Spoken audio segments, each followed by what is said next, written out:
And so, in this Stanley Cup centenary, the Canadiens' penchant for a good story and success has expectations soaring.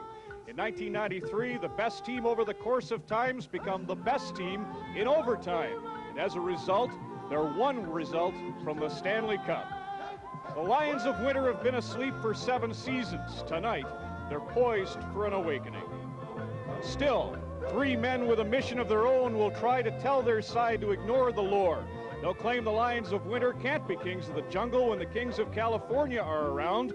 Down 3-1, it's a daunting assignment, but it's just the kind these positive thinkers long for. And that then is the story as you arrive at the Forum in Montreal, the jungle where the Canadiens are 9-1 this year, but the LA Kings with 7 road victories are tops in the playoffs in the NHL. It's LA at Montreal, Game 5.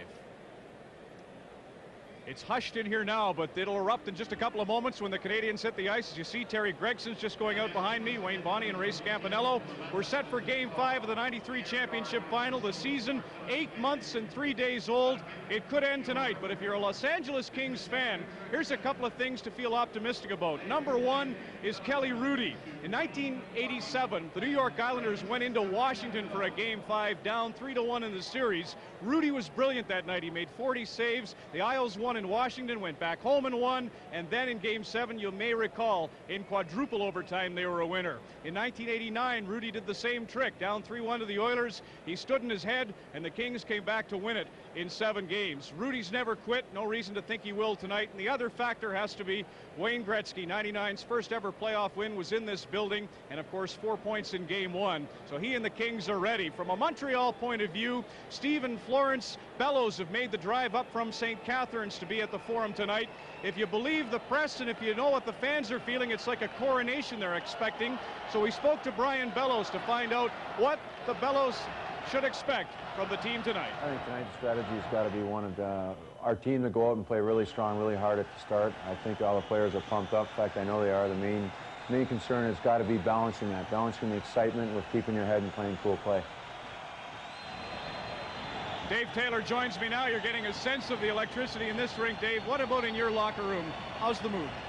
Well, we still have a lot of confidence. I think the guys are ready to play hard tonight, just like we have in the other games. You know, it just come down to one bounce. They think they can still do it. Charlie Huddy is in the lineup. Lonnie Loach goes out. Montreal, 3 overtime victories. That should devastate a team, but on the other hand, if you could ever get a good start, you must feel that you could be in this thing. Well, that's what we'd like to do. The last 2 games we've had to battle back and even up the game to get in overtime. We'd like to get a real good start tonight in the first period, maybe get the lead. There's Wayne Gretzky. Who do you expect to have to shine tonight? Gretzky and Hrudey are obvious. Is there somebody else, Dave, that you look to help your team try to get back in it? Well, I think last game, you look at Thomas Sandstrom, had a lot of opportunities to score. We'd like to see him get some goals. Same with Luc Robitaille. Okay, well, sorry about your injury. Any chance you can return? Pardon? Any chance with the shoulder problem you could get back if it goes to LA? Hopefully. You know, that I guess remains to be seen. It's just a matter of time for my shoulder. Hopefully, Game 6. Well, you've been the heart and soul of this team. Hope to see you back. Good luck. Thank you very much. Dave Taylor of the Los Angeles Kings trying to collect his thoughts here in this den the Lions of Winter call home. It's a madhouse, and it was the same around the building tonight. In the broadcast booth, Bob Cole, Harry Neal, and Dick Irvin Jr. are at the ready to provide the accounts of Game 5. The Montreal Canadiens trying to end the season. The LA Kings with their blacks against the wall. It's Gretzky's gang against Roy's contingent next as we present coast-to-coast coverage of the 1993 Stanley Cup Championship Final, Game 5 from the Forum.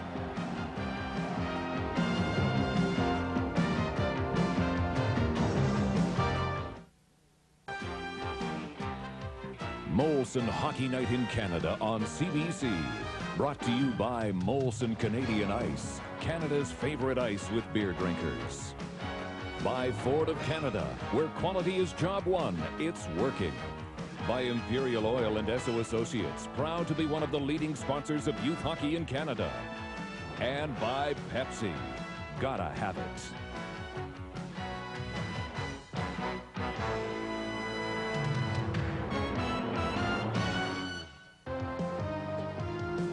Muggy evening in Montreal. They were expecting heavy rain later on, and of course they're all wondering about the other kind of rain as we get set for Game 5 of the Stanley Cup Final. The Canadiens, as you know, have dominated the chase for Lord Stanley's mug, and in the centenary season have spoken a lot about the tradition having something to do with this destiny. We'll find out. Let's go ringside for O Canada.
Great crowd on hand here at the Forum tonight. For Game 5, Kelly Rudy keeps saying the tide will turn. The breaks have to start coming our way. There will be a Game 6 on Saturday in L.A., he says.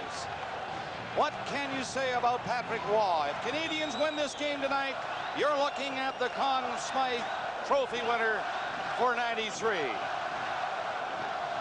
Well, a long way to go yet. 60 minutes, or maybe more, coming up here in Game 5. Curry comes to center for L.A., Muller for the Canadians. Leclerc and Bellows on the wings, Oda line, and Schneider, the Canadian.